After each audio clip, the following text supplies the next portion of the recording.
Hi, this is Kendall Boyson, professional life and recovery coach, and you're listening to Encouragementology, the practice of instilling hope. Hi there. Thanks for joining me. On this show, we're focused on finding balance, being flexible and quick to pivot to secure footing as we strive to ride the waves of constant change. You've heard it before. The only thing consistent is change. It feels like every era and generation have claimed the same. Some change is good, necessary, and timely. Some change happens without warning or reason. Sometimes we're making the change, necessary or impulsive, and other times it's change we neither asked for or wanted. Why all the changes? Socrates said, the secret of change is to focus all of your energy not on fighting the old, but on building the new. Well, the secret isn't always as plain and obvious or easy. How do you embrace change? Or maybe I should ask, are you able to easily embrace change, or is rejection your go-to? Let's talk about this subject and look at change from several different angles. Why? Why now? How to roll with the punches, and even how to be satisfied with gratitude and acceptance. When I look at change professionally and personally, I see vast differences and then some similarities and patterns. Professionally, I work in technology, so change is a must and basically out of our control. Dog years is multiplying their age by 7. A 10-year-old dog is roughly the same age as a 70-year-old person. A technology year could be more like 20 human years. Your 3-year-old computer could be more like a 60-year-old person. Think about software companies and the pressure to stay current, like a rock star trying to stay on top with another hit record. Companies who sell technology are feeling the same pressure to stay relevant, capture more of the market, pay back investors, go, go, go. Personally, I would like to say I'm a creature of habit. However, if you talk to my family or friends, they would say I'm constantly evolving. I do like a good routine, though. I find comfort in the familiar and predictable. As much as I like adventure, I enjoy some elements of predictability. Shanna Monsell Johnson shares the 3 keys to navigating change and landing on your feet, found at developmentcrossroads.com. I understand how uncomfortable, confusing, and yucky change can be. Yet it's not so much the change itself that's uncomfortable, but the process of transition. Change has to do with circumstances. Transition is the internal shift that we make in response to the change. As we let go of how things used to be and adjust ourselves to the way things are now. Let's talk about the 3 phases of transition as identified by noted author and expert William Bridges. These are endings, the neutral zone, and beginnings. We'll look at each of these 3 phases and what we can do in each one to navigate change well and land on our feet. So let's start with endings.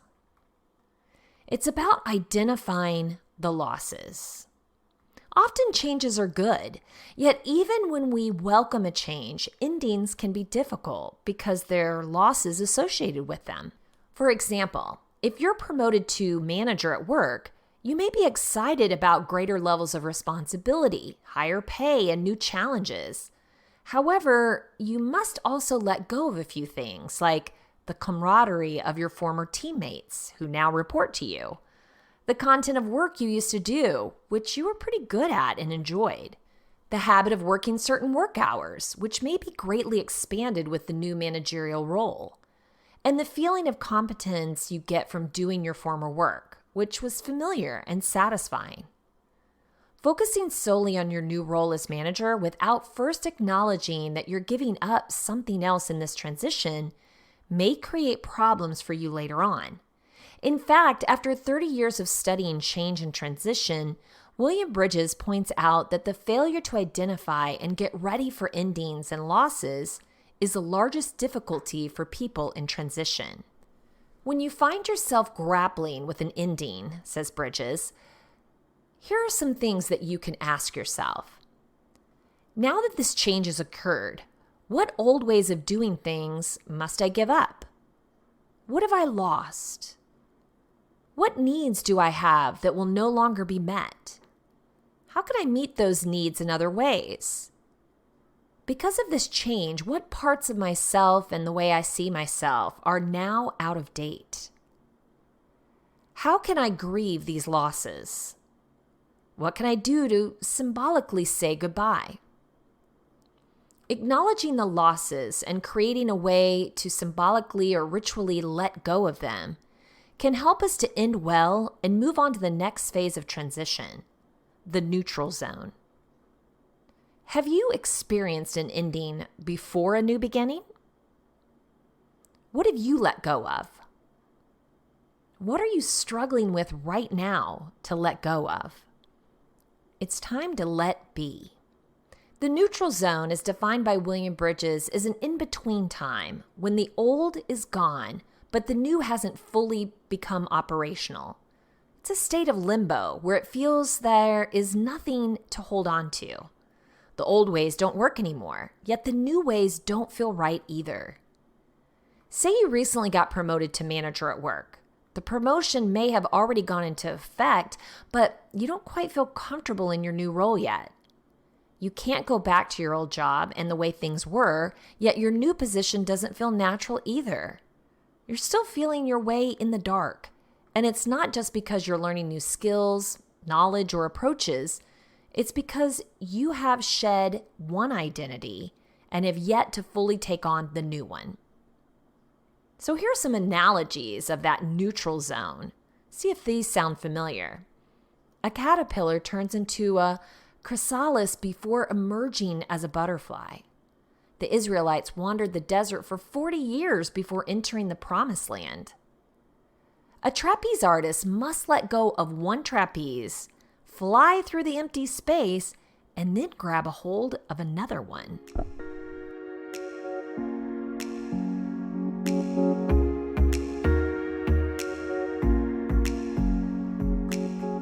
The neutral zone is not a very comfortable place, which is why most of us try to rush through this phase of transition. We just want to get on with things. However, the neutral zone is the heart of transition. Like when a seed is underground, waiting to germinate, there doesn't seem to be much going on, but it's a very fertile and important time. This is where the questioning, growth, learning, formation, courage, creativity, and risk-taking happens. When you're in the neutral zone, the task at hand is to let be. For many of us, this doesn't come naturally and doesn't feel comfortable. So here are 10 ways you can make the most of the neutral zone. Number 1, shift your attitude by reminding yourself that this is a time of reorienting and redefining yourself, not a time of meaningless waiting, even if it doesn't look like it from where you stand right now.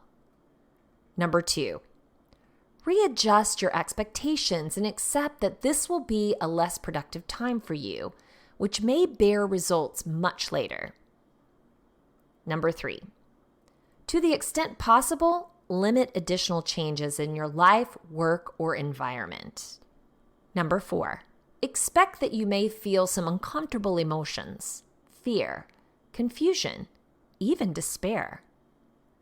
Number 5, take time to be alone on a regular basis. Number 6, get creative. The neutral zone can be a good time to question, experiment, brainstorm, and try new things. Number 7, set some short-term achievable goals to give yourself a sense of accomplishment and forward momentum. Number 8, track your progress by journaling, going on a retreat, checking in with a friend or a coach regularly, or merely giving yourself time to reflect. Number 9, resist the urge to skip this phase of transition and press prematurely for certainty or closure before you're really ready. And number 10, survive it. It may not feel like it, but you will live through this and come out on the other side. So how about you? Have you experienced some time in the neutral zone? What helped you get through it? What were the rewards? Did you know that you can start something long before truly beginning it? Starts involve new situations and external circumstances. Beginnings are about internal developments, new understandings, new attitudes, new identities. Change expert William Bridges writes that beginnings take place when people are ready to make the emotional commitment to do things the new way and see themselves as new people. Starts occur on a set schedule. An organization may announce effective, fill in the date, the new change will take place. Yet no amount of announcements, edicts, or pronouncements can hurry people into beginnings. Beginnings don't follow a prescribed timetable. You may start working as a newly promoted manager without first having the internal shift to seeing your identity as such. You may still be in the neutral zone, and that's okay, healthy even. Bridges, who has studied change for more than 30 years, writes, most beginnings abort because they were not preceded by well-managed endings and neutral zones. When beginnings finally come, we often feel ambivalent about them. We're sick and tired of wandering the desert of the neutral zone, so a beginning is a welcome relief. Yet beginnings can also be scary because they can require us to step up and make a commitment, remind us of all the anxieties associated with the ending, make the ending seem that much more final, require us to take a risk. We may not succeed in this new endeavor, this new identity. While there's no magic formula to produce a new beginning, here are some things we can do to nurture new beginnings. Understand the transition process and where you are in it. Is this really a beginning, or are you just trying to rush through the neutral zone? Be aware of what you're attracted to. A sense of being attracted to an idea or activity is often the sign of a tug out of the neutral zone and into a new beginning. Envision the desired goal and begin to identify yourself with the final result of the new beginning. What will it feel like when you've actually done whatever it is that you're setting out to do? Think of yourself as a person who does X, even if you haven't yet done X. Be patient as the beginning unfolds. The kind of shift in identity that a new beginning entails does not occur overnight. Where have you experienced a new beginning? What helped you to land on your feet as you navigated change? I like to use RE. The letters RE, in front of words like engineer, modify, visit, try, etc. To me, it describes continuous forward motion. Sure, it didn't work the first time, but you didn't stop. You didn't take a break or even give up. You might have taken a thoughtful pause to reassess. See, there it is again. And then relaunched a new attempt. Hitting a hole-in-one is much more rare than hitting the nail on the head, but you get the point. Some things take multiple approaches before you can call it quits. You know that frustrating feeling when you don't get something on the first attempt? Multiply that by 5,126 because that's the number of failed prototypes Sir James Dyson went through over the course of 15 years before creating the eponymous best-selling bagless vacuum cleaner that led to a net worth of $4.5 billion. In what might be once the most discouraging statement and worst teaching practice of all time, Thomas Edison was told by his teachers he was too stupid to learn anything. Edison went on to hold more than 1,000 patents, including the phonograph and practical electric lamp. Want to achieve success? Let Albert Einstein inspire you. His name is synonymous with intelligence, yet it wasn't always that way for Albert Einstein. As a child, he didn't start speaking until the age of 4. reading until he was 7, and was thought to be mentally handicapped. Change happens, but rolling with the change, picking yourself up, and redirecting your focus can make all the difference. Hope Gillette enlightens us on why change is the only constant and how to embrace it, found at psychcentral.com. The only constant is change, is a statement that portrays how life and everything in it is subject to transformation. Learning how to adapt is key to your overall well-being. Change is all around us. Some change is fixed, like the shift of one season to another, while other change is evolutionary and progressive, tossing new circumstances our way as time goes on. It's natural to dislike change. It often requires you to come out of your comfort zone and security. But adaptability, the process of reinventing your behaviors, thoughts, and emotions, can be a key protective feature in mental health. Ancient Greek philosopher Heraclitus observed that the natural world was in a constant state of movement. People age, develop habits, and move environments. You can't step into the same river twice. Even rocks were subject to change by the elements over time.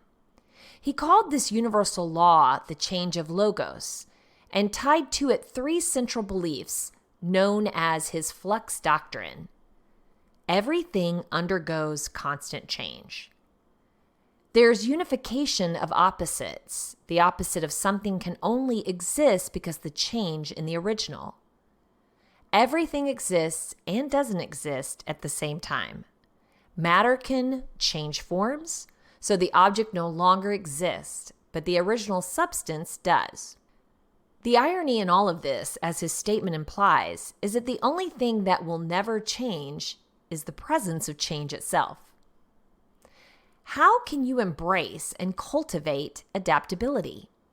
You don't have to love change to be able to embrace it, and small adjustments can make change less painful in the long term. So start out by finding your people. Kate Schroeder, a licensed professional counselor from St. Louis, Missouri, suggests finding and surrounding yourself with people who can support you through change. The number one way to improve adaptability is to find a supportive network that you can both learn from and lean into throughout your life, and the transitions that are certain to unfold will unfold naturally. Become self-aware. Have you ever asked yourself why change feels uncomfortable? Getting in tune with why you may resist change can be helpful, says Dr. Jen Hardy, a licensed psychologist from Maryville, Tennessee. When we recognize that it comes from our temperament or difficult experiences earlier in life, then we can approach ourselves with more compassion. Acknowledging stress as a sign of change. Hardy adds that the stress can make you feel as though change is impossible, but it's often a sign it might be time. Maybe you don't even need to talk to someone about stress. You may already know the parts of your life that are in need of an adjustment. Let this be your sign to start dealing with them. Writing out the positives. Consider the ways that change may be beneficial for you or those around you, advises Hallie M. Thomas, a licensed marriage and family therapist associate from Portland, Oregon. It can be helpful to actually write this out or as a list that you can see on paper. What happens when you can't adapt to change? Adaptability can be an important predictor of resilience in life. Being unable to accept change can have serious implications for a person's relationship to themselves and to those around them. For those who are unable to accept change, they can find themselves feeling stuck in their life or in their relationships. Thomas says, at its worst, the feeling of being stuck can increase anxiety, depression, and substance use. Adaptability is how you modify your feelings and behaviors in the face of uncertainty. While it may not be comfortable to shift out of the known and into the unknown, change isn't going away just because you're resistant to it.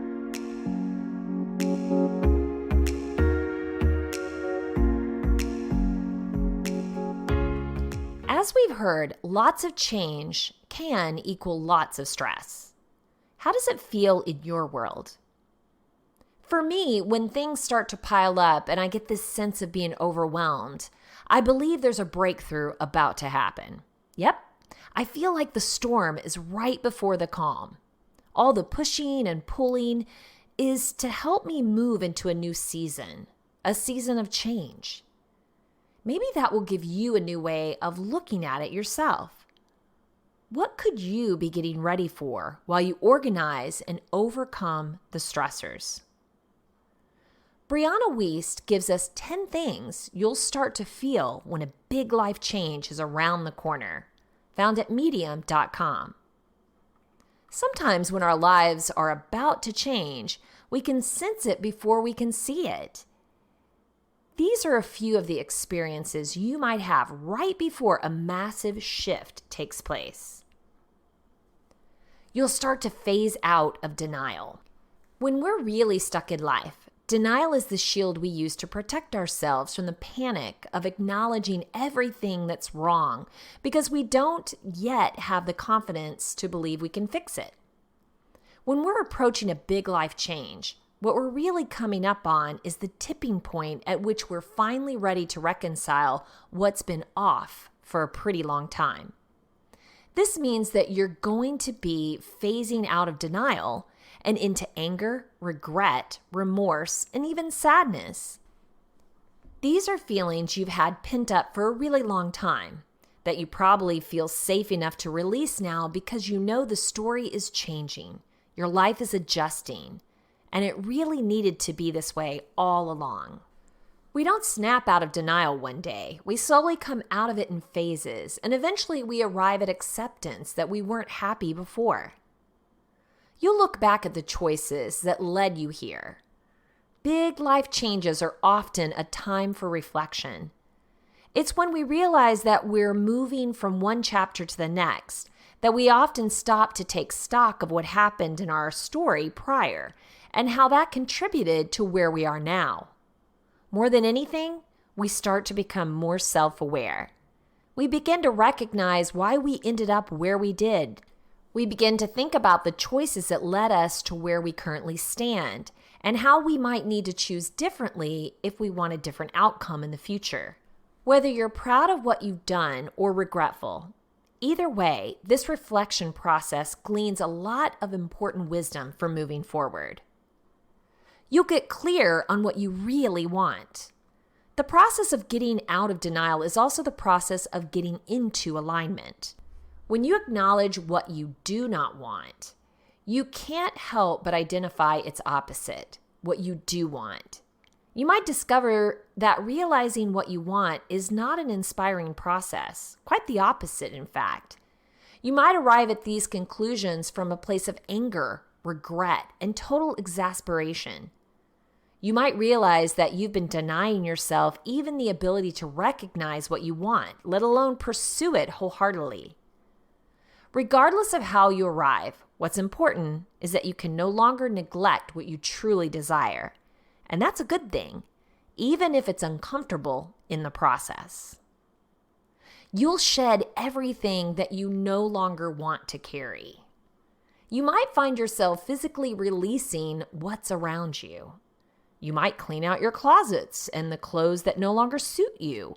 You might grow through your belongings and go deep into a purge. You might change where you live, stop talking to some friends and connect with others, and so on and so forth. This is a subconscious way of making your outer world align with what's happening throughout your inner world.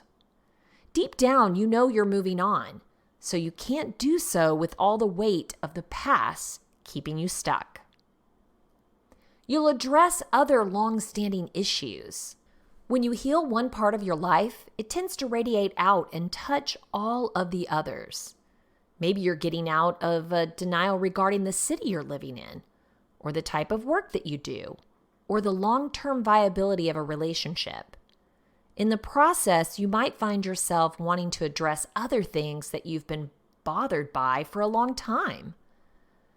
When we improve or elevate one part of our lives, the others that remain unhealed begin to stand out more starkly in comparison.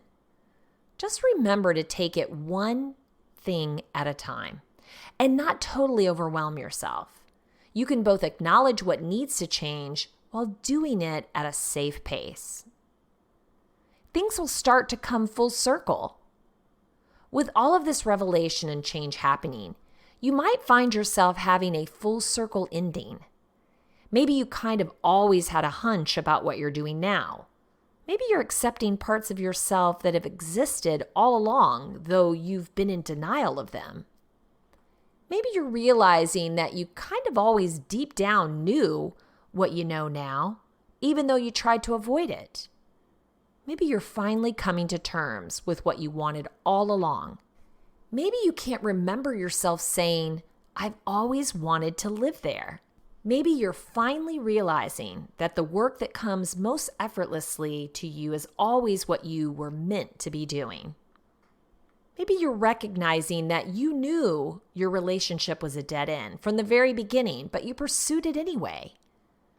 No matter what's shifting or what revelations are occurring, you might find that you're sort of ending where you started, and it's really more comforting than you imagined. You'll rediscover your sense of self. A natural side effect of recognizing what you do and do not want in your life is likewise realizing who you are and are not. In this process, you might find that you're discovering a stronger and clearer sense of self. You know what you want, you know what you're good at, and you know what you want to experience. You're adjusting who you are on the outside to better reflect who you know you are on the inside, and it's a bittersweet process. While it can be a pretty hard ego hit to accept that you haven't been the person you want to be, it's quickly released in favor of the feeling of finally being truer to yourself, which is invaluable and irreplaceable. You're realizing that you're worthy of a life you want, and you've always been. You'll start to feel deep inner peace. Through all the periods of clearing stored emotions, getting out of denial, and embracing who you are, you'll find the glimpses of deep inner peace and become more normal. This will be different than being excited or energized because this sense is really the feeling that you're finally where you're supposed to be, not anxious, that you'll never arrive, and that you don't deserve to. You're starting to sense that you're showing up in the moment and the way that you want to be, and it's life-changing.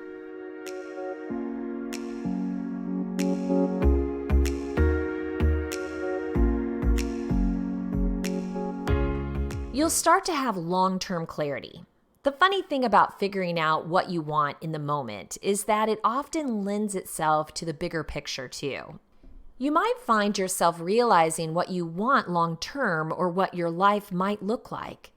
This might have been completely foreign to you just a short while ago, but now you're becoming more comfortable with who you are and what you want. It's easier to see ahead, and that's something you can take comfort in. You'll let go with gratitude and step in with grace. Periods of transition can be tough, but when you're ready, really ready, you'll know how to let go with gratitude and step in with grace. What this means is that you'll be thankful for everything you've experienced, including each misstep and mistake. From each, you learned something invaluable, and for that, you won't really regret it. Then you'll step in with the same sense of appreciation. You'll take the first strides into your new chapter with a feeling of ease and awe, because you know what it's like to live out of alignment with who you are. And you'll never forget how good it feels to finally be on the other side. Are you ready for a change? Really ready? Maybe your life has been on autopilot and your day-to-day has lost a little meaning. Let's fix that. Make a commitment right now to open up your heart and your mind to change. Look around your world. Sounds dumb, but so many times we keep our heads down and just muddle along, not really in touch with the world around us. Look up. Where do you want to go? And what do you want to do?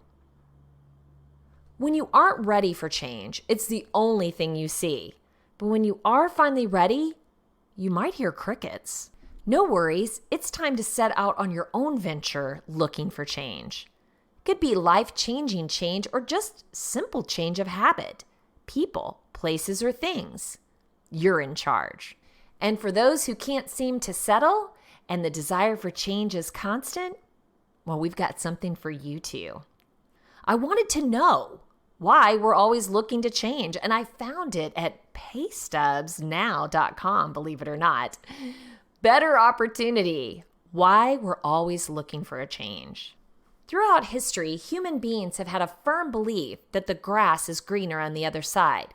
And this belief has been a driving force for change in life and a search for better opportunity. However, this isn't the only way that people encounter change. Let's discuss why people choose change, as well as how unwanted change might occur and how to handle it when it does. So why do people look for change? Often it's because they're not happy with their current situation. If we feel like our current situation may not be the best option, then we're motivated to look elsewhere and find a better alternative. People who are unhappy with their lives might try to change things by altering their habits, beliefs, and outlook on life. Sometimes this might involve going back to school, quitting a corporate job, or making a big move to a new place. Unfortunately, most people don't even know what they're looking for in life. We may not know what we want, but we know it isn't what we have right now. Psychologists call this existential angst. This can lead to an endless cycle of change that usually doesn't produce the happiness that we're looking for. To make the most out of life, it's important to find out what you really want from it. Then you can start to make decisions about your future rather than just reacting to what's going on around you. This may take the form of changing jobs, starting a new business, building a relationship with a mentor or partner, and more. Once you know what you want, you'll be able to move towards something rather than away from something. You might move towards new memories or new connections with people, animals, places, or things.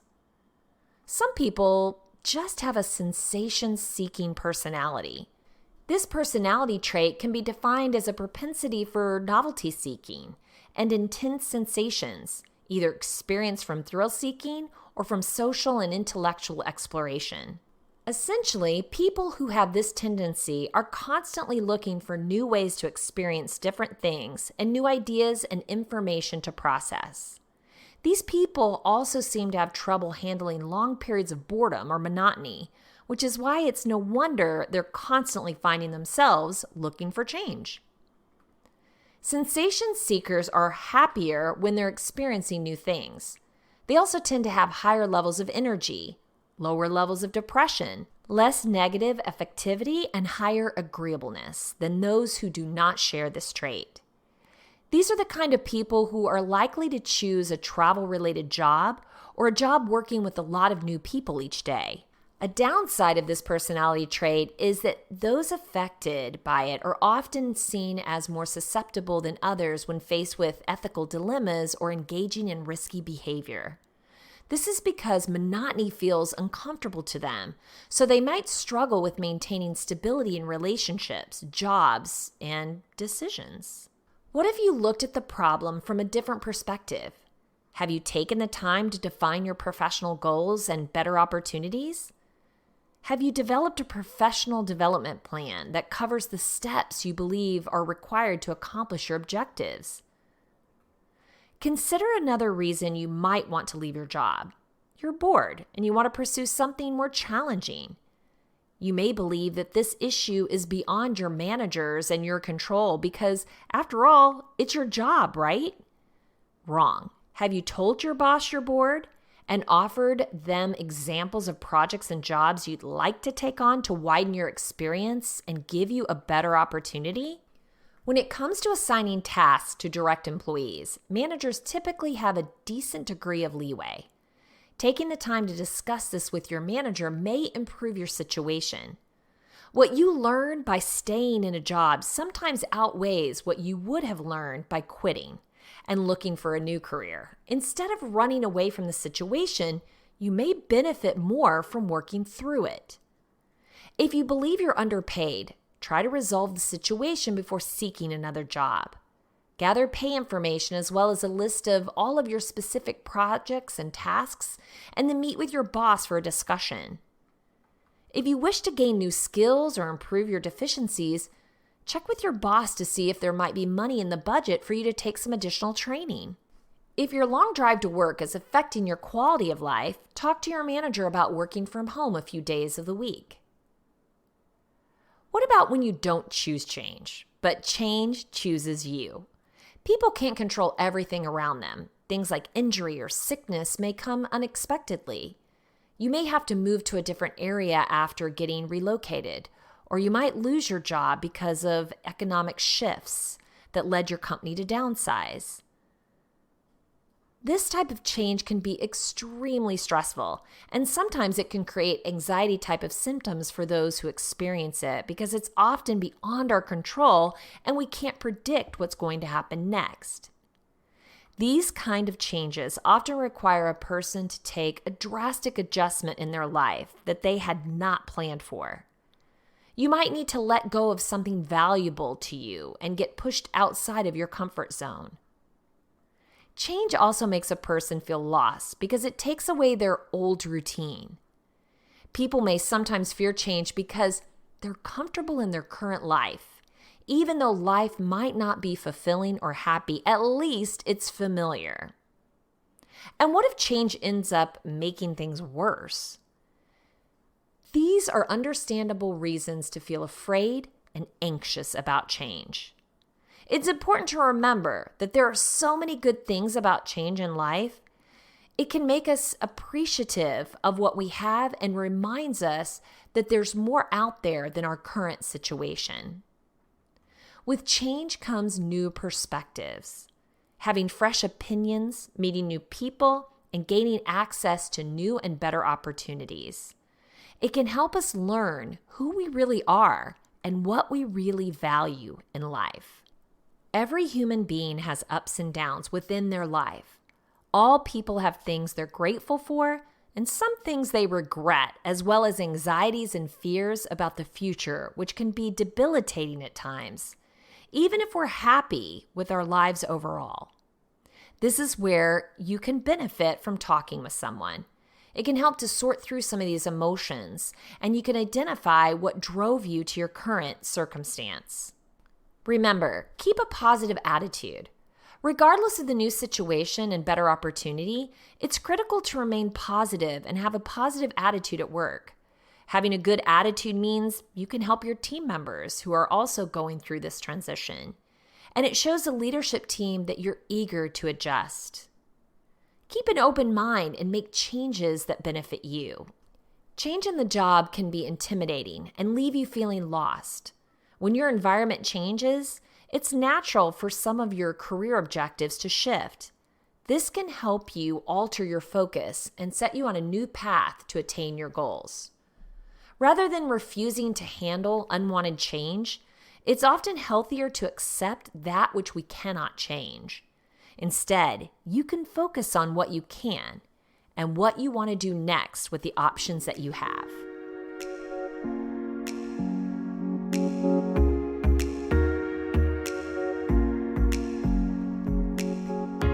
If you want to share encouragementology with a friend who needs to know they're not alone in this journey of self-discovery, you can visit encouragementology.com or anywhere you stream your content to receive this episode and all others.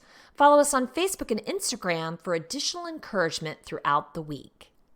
So I challenge you, embrace change, whether you're currently consumed by it or you're desperately seeking it. Steady yourself and take control so you're riding the wave versus being pulled under. I know you can do it. Thank you for listening to Encouragementology with Kendall Boyson, where we find positive ways to handle some of life's challenges. I stumbled through until the path was clear. That's when I found you and how I wound up here.